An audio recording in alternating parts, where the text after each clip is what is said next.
9 experienced hikers found dead in the snowy wilderness, their tent slashed open from the inside, their bodies scattered across the icy terrain. Some nearly naked in sub-zero temperatures, others with shattered ribs, crushed skulls, and missing eyes. No signs of struggle, no clear answers. Over 60 years later, the world is still asking what really happened at Dyatlov Pass. The mysterious Dyatlov Pass Incident. What really happened? It was 1959, in the heart of Soviet Russia. A group of 10 students from the Ural Polytechnic Institute set out on a challenging expedition across the Ural Mountains, aiming to reach the remote peak of Otorten. The group, led by 23-year-old engineering student Igor Dyatlov, consisted of experienced hikers, many of whom had earned top-tier certifications in Soviet mountaineering. They were young, skilled, and well-prepared. Their goal: to complete a 300-kilometer trek through snow-laden wilderness in the peak of winter. One hiker, Yuri Yudin,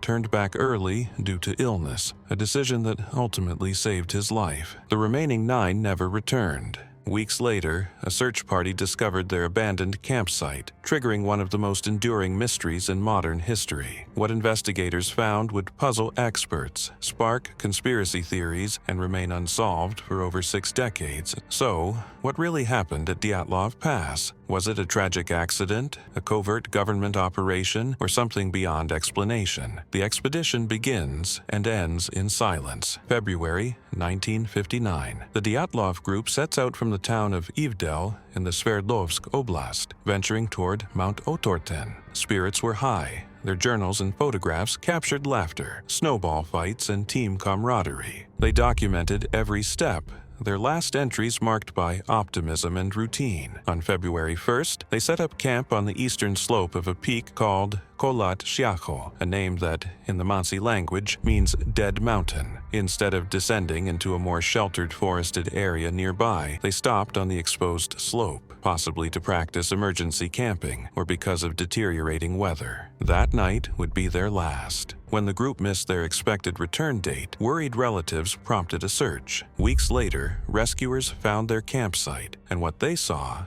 didn't make sense. The tent was still standing, but it had been cut open from the inside. Belongings, boots, coats, food, even their diaries were left behind undisturbed. Footprints, visible in the snow, led away from the tent. They were barefoot or wearing only socks. The tracks suggested no signs of struggle, just people walking calmly into the darkness, into freezing temperatures that dropped to minus 30 degrees Celsius, minus 22 degrees Fahrenheit. What searchers discovered next would plunge this routine hike into a terrifying mystery: the bizarre discovery of the bodies. The first 2 bodies were found under a cedar tree, just over a kilometer from the tent. Yuri Krivonishenko and Yuri Doroshenko lay barefoot, dressed only in underwear. Nearby, the branches above were broken up to 5 meters high, a clue they may have tried to climb the tree, possibly to look back toward the camp or escape something. A few hundred meters closer to the tent, 3 more bodies were discovered: Dyatlov, Kolmogorova, and Slobodin. Their positions suggested they had died while attempting to crawl or stagger back to the camp. Like the others, they lacked winter clothing, as if they'd fled in a sudden panic. It wasn't until 2 months later, when the snow began to melt, that searchers found the final 4 members, Zolotaryov, Thibaut Brignol, Dubinina, and Kolovatov, buried deeper in the forest, at the bottom of a ravine under 4 meters of snow. These bodies told an even more disturbing story. Some wore pieces of clothing from the earlier victims, suggesting a desperate attempt to survive, but the injuries were inexplicable. Lyudmila Dubinina was missing her tongue, eyes, and part of her lips.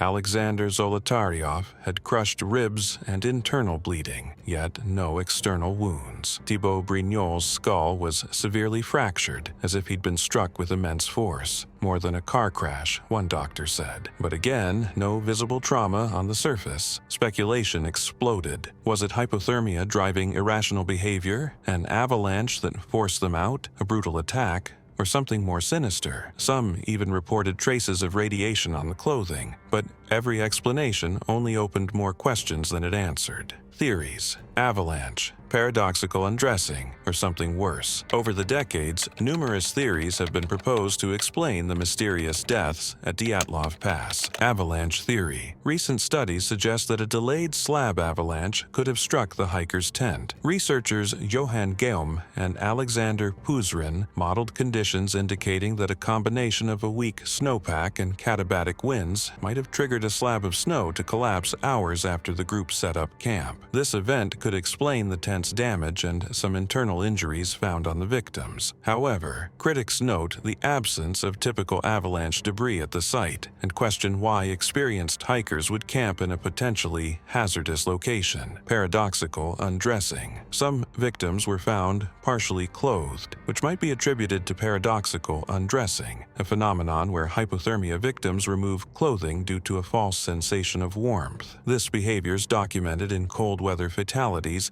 and could explain the state of undress. Nonetheless, this does not account for the severe internal injuries observed in some of the hikers. Military testing hypothesis. The presence of radiation on some clothing and reports of strange lights in the sky have led to speculation about secret military tests. Some theorists suggest that the hikers stumbled upon clandestine operations, leading to a cover-up. However, there is no concrete evidence linking military activity to the incident. Infrasound theory. Another proposition involves infrasound, low-frequency sound waves generated by wind interacting with the mountain's topography. These waves can induce feelings of anxiety and panic, potentially causing the hikers to flee their tent irrationally. While intriguing, this theory lacks direct evidence connecting infrasound to the events at Dyatlov Pass. KGB, Yetis, and UFOs. The wild speculation. In the aftermath of the Dyatlov Pass incident, a myriad of speculations emerged, some venturing into the realm of the extraordinary. KGB involvement. Speculation arose that the hikers were entangled in espionage activities. Notably, Georgy Krivonishenko and Rustem Slobodin had previously worked in Chelyabinsk,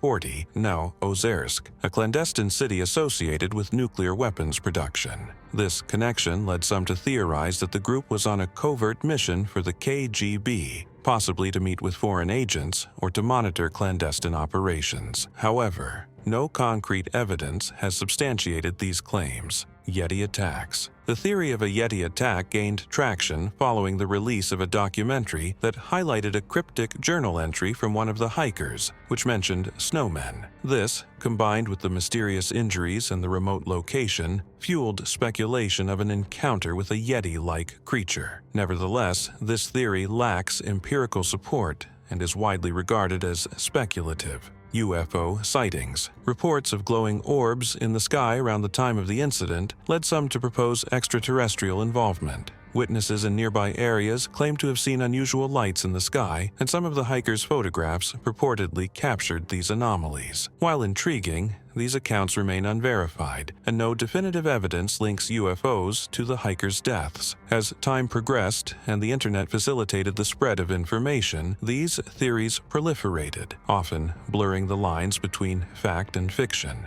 Official explanations and reopened investigations.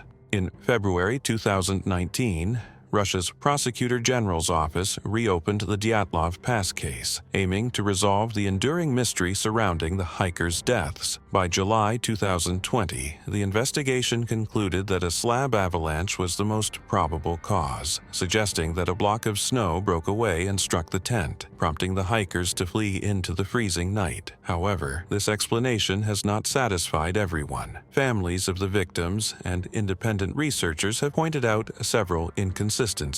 Lack of avalanche evidence. When rescuers arrived weeks later, they found no clear signs of an avalanche at the campsite. The tent was still partially standing, and there was no significant snow debris typically associated with such events. Unusual injuries. Some victims suffered severe internal injuries, such as fractured skulls and broken ribs, without corresponding external wounds. These injuries are atypical for avalanche victims and more consistent with high-impact trauma. Live science. Tent placement. The hikers had pitched their tent on a slope with an angle of about 23 degrees below the typical threshold for avalanche avalanches, which is around 30 degrees. This choice has raised questions about the likelihood of an avalanche occurring in that location. Delayed avalanche trigger. The slab avalanche theory suggests a delay of several hours between the hikers cutting into the snowpack to set up their tent and the avalanche occurring. Such a delay is uncommon and has been a point of contention among experts. Final thoughts and unsolved legacy. Over 60 years later, the Dyatlov Pass mystery remains unsolved. From avalanche theories to military cover-ups, none fully explain what happened. The hiker's fate continues to blur the line between natural tragedy and enduring myth, a case frozen in time, with the truth likely lost forever. Was it a freak accident or something darker? Comment your theory below, like and subscribe. And don't miss next week's story, Kinahan, the true story of Ireland's Mafia.